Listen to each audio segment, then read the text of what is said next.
Well, hello everyone. My name is Mia Kristen Smith. I have two friends of mine here, Kyron Walker Smith and Taj Walker Smith, and we're going to read some stories for you all today. So I'll begin. The first one is titled The Ransom of Red Chief. It is by O. Henry. It's one of my favorites. So I'll begin.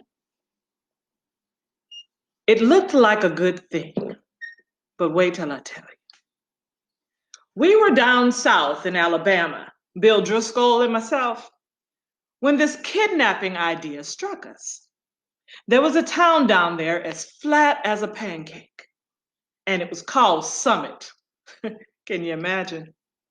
Bill and I had been, I don't know, about $600 in our pockets. We needed just $2,000 more for an illegal deal in Illinois.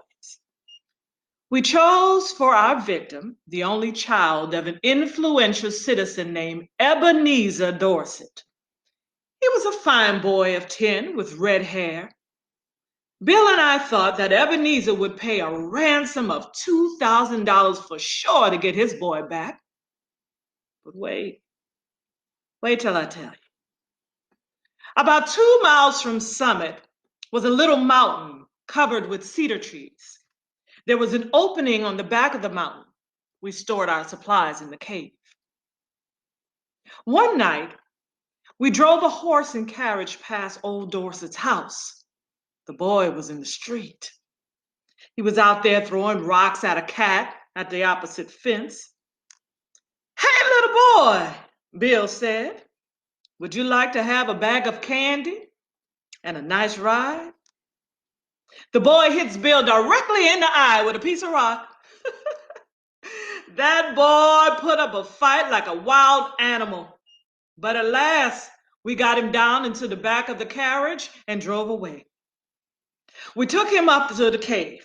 The boy had 2 large bird feathers stuck in his hair. He points a stick at me and he says, "Ha, pale face, do you dare to enter the camp of Red Chief, the terror of the plains?" "He's all right now, Bill, don't worry about it," rolling up his pants and examining wounds on his legs. "We're playing Indian.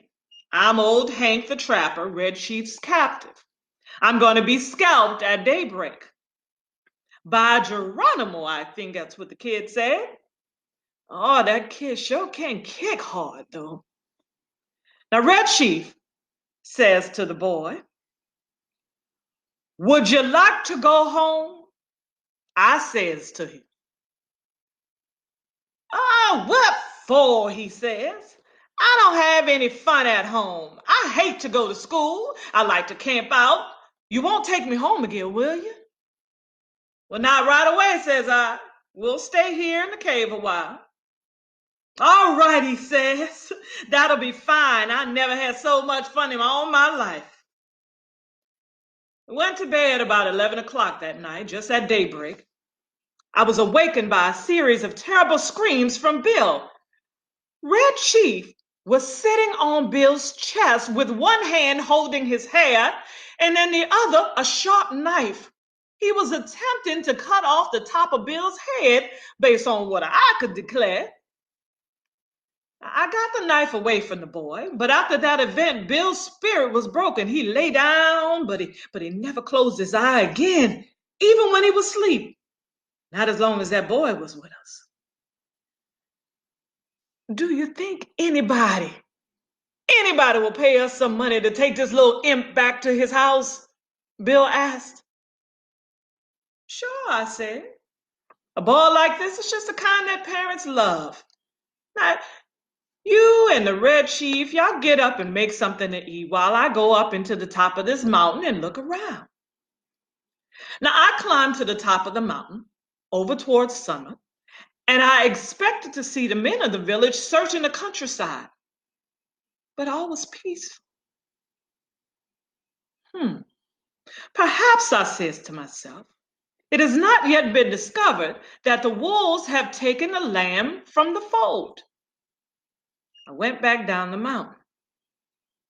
When I got to the cave, I found Bill backed up against the side of it. He was breathing hard with the boy threatening to strike him with a rock. He put a red hot potato down my back, exclaimed Bill, and then crushed it with his foot. I hit his ears. I don't know. Have you got something I can just knock him out with, Sam?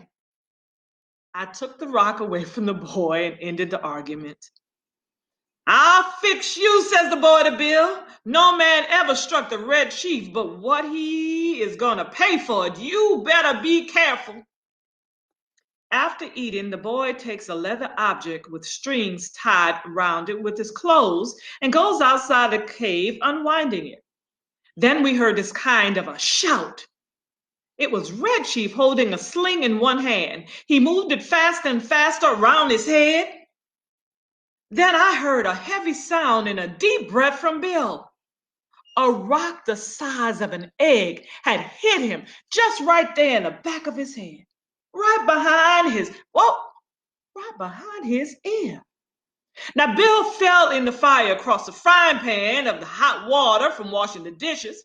I had to pull him out and I poured cold water on his head for about a half an hour. Then I went out and I caught the boy and I shook him. I said, if your behavior doesn't improve, I'll take you straight home. Now, are you going to be good or not? Now, I was only funning, he said. I didn't mean to hurt old Hank. But what did he hit me for? I'll behave if you don't send me home. Well, I thought it was best that we go on and send a letter to the old man Dorset that day, demanding the ransom and telling him that we should get paid. The letter said, we have the boy hidden in a place far from Summit. We demand $1,500 for his return. The money to be left at midnight tonight at the same place in the same box as your answer. If you agree to these terms and the answer in writing by a messenger tonight at 8:30, after crossing Owl Creek on the road to Popular Cove, there are 3 large trees. At the bottom of the fence, opposite the 3rd tree, will be a small box. The messenger will place the answer in this box and return immediately to Summit. If you fail to agree to our demand, you will never see your boy again. If you pay the money as demanded, he will be returned to you safe and well within 3 hours. I went ahead and I took the letter down and I walked it down to Popular Cove. I then sat around the post office in the store. An old man there says he agrees and he hears Summit is all worried because Ebenezer Dorset's boy has been lost or stolen. That was all I wanted to know. I mailed my letter and left. The postmaster said the mail carrier would come by in an hour to take the mail to Summit. At 8:30, I was up to the 3rd tree waiting for the messenger to arrive. Exactly on time, a half-grown boy rides up on the road on a bicycle. He finds the box at the foot of the fence. He puts a folded piece of paper into it and leaves. I slid down the tree, got the note, and was back at the cave in 5 minutes. I opened the note and read it to Bill. This is what it said.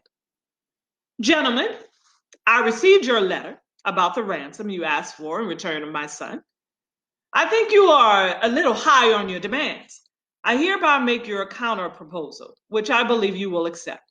You bring Johnny home and pay me $250, and I'll agree to take him off your hands. You had better come at night because the neighbors believe he is lost, and I could not be responsible for what they will do if anybody saw him coming back. Very respectably, Ebenezer Dorset. Great pirates of Panzan, says I, of all the nerve. But I looked at Bill and I stopped. He had the most appealing look in his eyes I have ever saw in the face of a dumb old talking animal. Sam, he says, what's $250 after all? We got the money. One more night of this boy is going to drive me crazy. I think Mr. Dorset is making us a good offer. You ain't going to let that chance go by, are you? I'll tell you the truth, Bill, says I. This little lamb he's got on my nerves too. And well, we'll take him home when they pay the ransom or make a getaway. We took him home that night. We got him to go by telling him that his father had bought him a gun, and we were going to hunt bears the next day. Well, it was 12 o'clock when we knocked on Ebenezer's front door. Bill counted out $250 and gave it to Mr. Dorsett. When the boy learned what we were planning to leave him here, he started to cry loudly and held himself as tight as he could to Bill's leg. His father pulled him away slowly. "How long can you hold him?" Bill says. "Well, I'm not as strong as I used to be," says Mr. Dorsett, "but I think I can promise you about 10 minutes. "Enough," says Bill. "In 10 minutes, I shall run across the central, southern, and middle western states and be running all the way to the Canadian border." And as dark as it was, and as fat as Bill was, and as good a runner as I am, he was a good half mile, I say 1.5 miles out of Summer before I can catch up with him. Wow, that is a great story. The Ransom of Red Sheep. Thank you for listening. Now we're going to have one more story for you, and my little helpers here are going to help me with that one. You guys are ready? Yes. Yeah. All right. This story is called Clovis and His Friends by Mary Ellis Fontenot.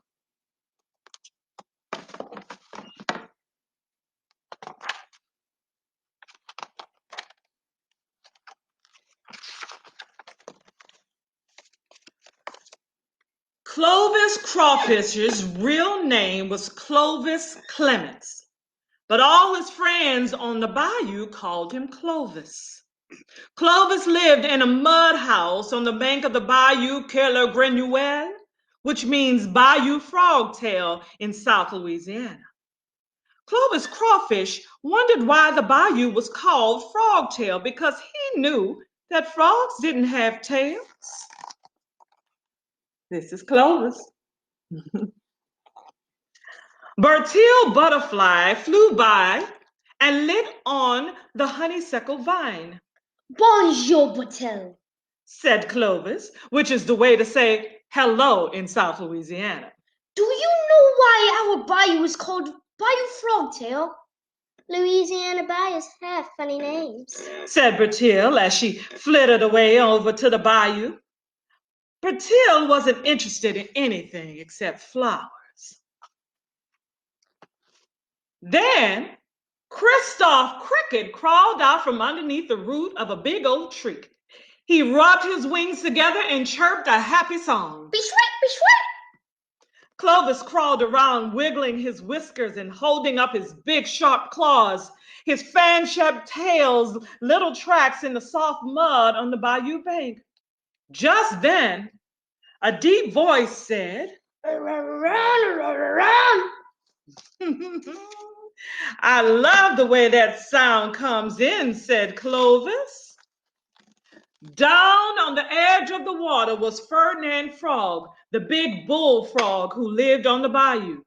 Ferdinand jumped on the bayou bank and blinked the water out of his big round eyes. "Ferdinand," said Clovis, "you've lived in the bayou for a long, long time. Why is it called Bayou Frogtail? Frogs don't have tails." "Of course frogs have tails," said Ferdinand in his big, deep voice. "Didn't you know that?" Clovis looked at Ferdinand. He crawled around, and Ferdinand looked and looked, but he couldn't see any tail on Ferdinand. "Are you sure you're a frog, Ferdinand?"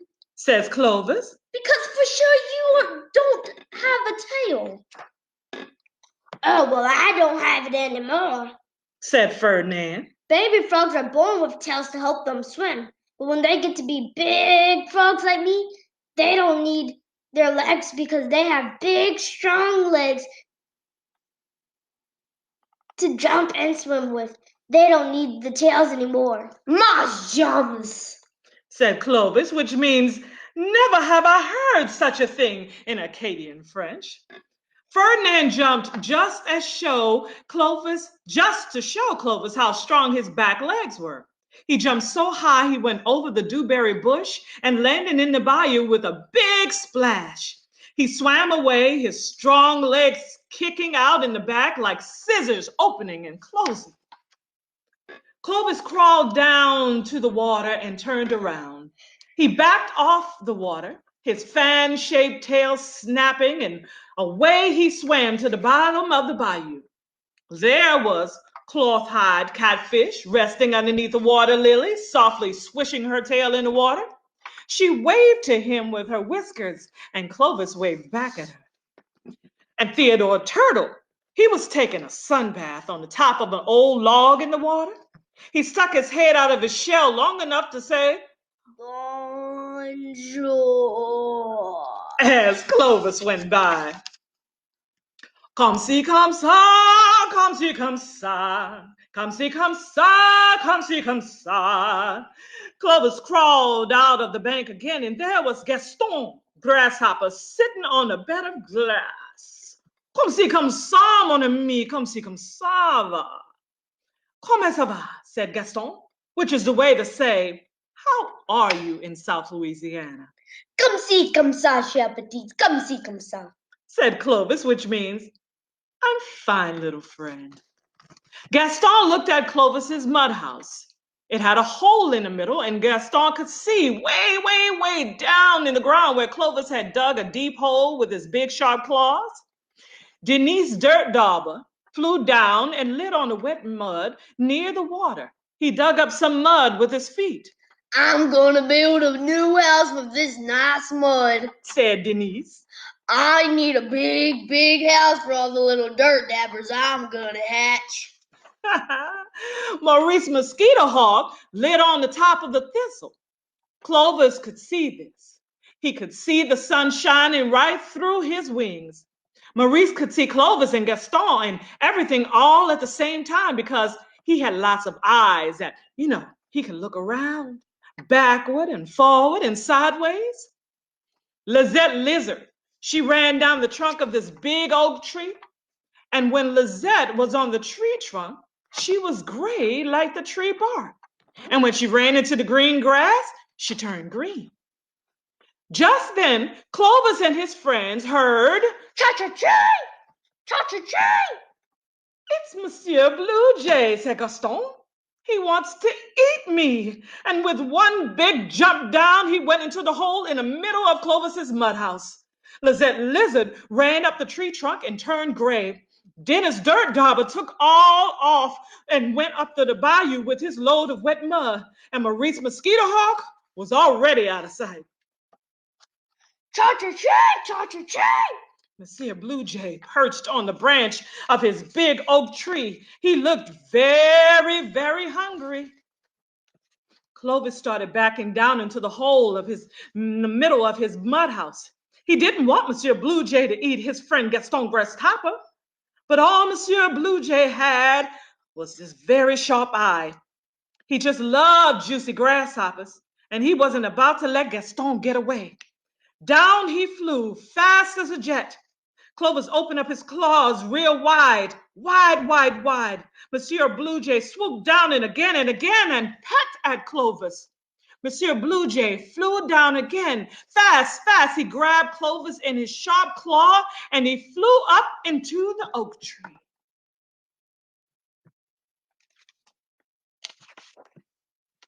He put Clovis down on a wide limb, put his foot on him, and started pecking on Clovis's hard shell. That made Clovis very mad. He pinched Monsieur Blue Jay very, very hard, right through his feathers. Cha-cha-ching, cha-cha-ching! Monsieur Blue Jay was so surprised, he almost fell off the tree limb. He fluttered his wings and flew high up in the air with Clovis still pinching him with his big left claw.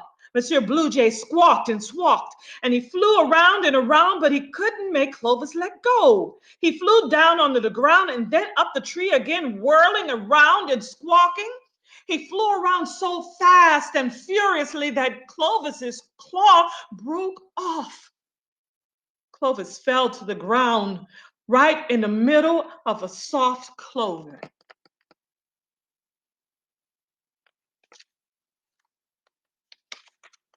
Just then, Gaston peeked his head out and he could see Monsieur Blue Jay as he flew off across the bayou and into the woods. still with Clovis's big left claw pinched onto his feathers and still squawking, Cha-cha-ching! "You saved my life," Gaston Grasshopper said, "but you've lost your beautiful left claw." Batil Butterfly, Lizette Lizard, and Clawed-Hide Catfish started to cry. Ferdinand Frog croaked and cleared his throat. Maurice Mosquito Hawk and Dennis Dirt Dauber sat on the thistle with their wings drooping. Theodore Turtle, he drew up his head into his shell, and Christoph Cricket stopped chirping. Clovis didn't look at all worried. Look, He said to his friends. I still have one claw, so I can fight for my friends and build mud houses too. And the claw that I lost will grow back in just a while. I'll have it back, big and strong as ever. Batil Butterfly, Clawed-Hide Catfish, and Lizette Lizard stopped crying. Theodore Turtle poked his head out of his shell. Maurice Mosquito Hawk and Dennis Dirt Diver, they flew away, their wings making beautiful humming sounds. All was good in the bayou. End of story. Thank you all so much for listening to us. I hope you enjoyed the stories, and hopefully I can come back and talk to you guys again one day. Thank you.